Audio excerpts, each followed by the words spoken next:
తిరుమలలో స్వామిని అతి తక్కువ సమయంలో అతి దగ్గరగా దర్శించుకోవడం ఎలా అనే హెడ్డింగ్తో ఉన్నటువంటి ఈ వీడియో యొక్క ముఖ్య విశేషాలలోకి వెళ్ళినట్లయితే శ్రీవాణి దర్శనం ద్వారా స్వామివారిని మరి అతి దగ్గరగా అతి త్వరగా చూడవచ్చని మనకి తెలిసింది. అసలు శ్రీవాణి దర్శనం అంటే ఏమిటి? తిరుమల తిరుపతి దేవస్థానం ఏర్పాటు చేసిన శ్రీవాణి ట్రస్టుకు విరాళం అంటే కనీసం 10,000 అందించడం ద్వారా పొందే ఒక ప్రత్యేక విఐపి దర్శనం. ఆఫ్లైన్ విధానంలో జారీ చేస్తున్న శ్రీవాణి దర్శన టికెట్ల కోటాను త్వరలో ఆన్లైన్లోకి మార్చేందుకు తిరుమల తిరుపతి దేవస్థానం ప్రణాళికలు సిద్ధం చేస్తున్నట్లు సమాచారం. సిఫార్సు లేఖలకు విపరీతమైన డిమాండ్ ఉండటంతో భక్తులు 10,500 రూపాయలతో శ్రీవాణి దర్శన టికెట్ల కోసం పోటీ పడుతున్నారట. శ్రీవాణి దర్శన టికెట్ల కోసం నేరుగా తిరుమలకు వచ్చే భక్తుల సంఖ్య క్రమేణా పెరుగుతుంది. అన్నమయ్య భవనం ఎదుట ఉన్నటువంటి ఆఫ్లైన్ జారీ కేంద్రం వద్ద ఉదయం 6 గంటలకు టికెట్లు ఇస్తున్నారు. అయితే భక్తులు ముందు రోజు రాత్రి 7 గంటల నుంచే వేచి ఉంటున్నారు. అప్పటి వరకు గదులు దొరక కుటుంబ సభ్యులందరూ ఆరు బయట వేచి ఉంటూ ఇబ్బంది పడుతున్నారు. మరోవైపు ఈ కోటా పరిమితంగా ఉండటంతో టికెట్లు రాని భక్తులు ఆందోళనకు దిగడం పరిపాటిగా మారింది. ఎయిర్పోర్ట్లోనూ భక్తులు ఇబ్బందులు ఎదుర్కొంటున్నట్లు అధికారులు గుర్తించారు.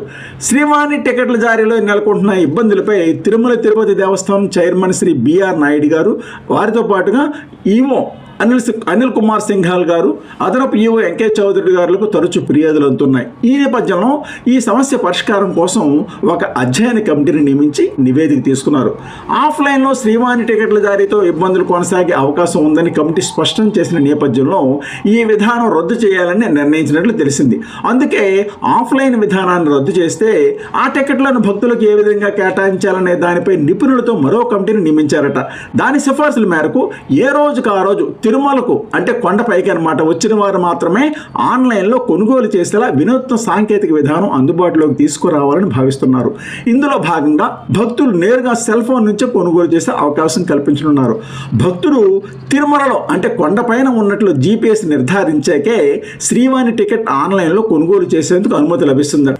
ఇతర ప్రాంతాల నుంచి ఆన్లైన్లో కొనుగోలు చేసేందుకు వీలు పడదు. దీంతో భక్తులు క్యూ లైన్లో వేచి ఉండకుండానే టికెట్లను కొనుగోలు చేయవచ్చు. ఈ విధానంలో ఎదురయ్యే లోటుపాట్లను పూర్తి స్థాయిలో పరిశీలించిన అనంతరం జనవరి నుంచి అమలు చేయాలని తిరుమల తిరుపతి దేవస్థానం ఉన్నతాధికారులు భావిస్తున్నట్లు సమాచారం. తిరుమలలో నెలకొన్న అనూహ్య రద్దీ కారణంగా డిసెంబర్ 27, 28, 29 తేదీలలో సంబంధించి శ్రీవాణి ఆఫ్లైన్ టికెట్ల జారీని తిరుమల తిరుపతి దేవస్థానం రద్దు చేసింది. తిరుమలలో పాటు రేణిగుంట విమానాశ్రయంలో కూడా శ్రీవాణి ఆఫ్లైన్ టికెట్లను జారీ చేయబోమని, ఈ విషయాన్ని దృష్టిలో ఉంచుకుని దర్శన ప్రణాళికలు రూపొందించుకోవాలని భక్తులకు తిరుమల తిరుపతి దేవస్థానం విజ్ఞప్తి చేసింది.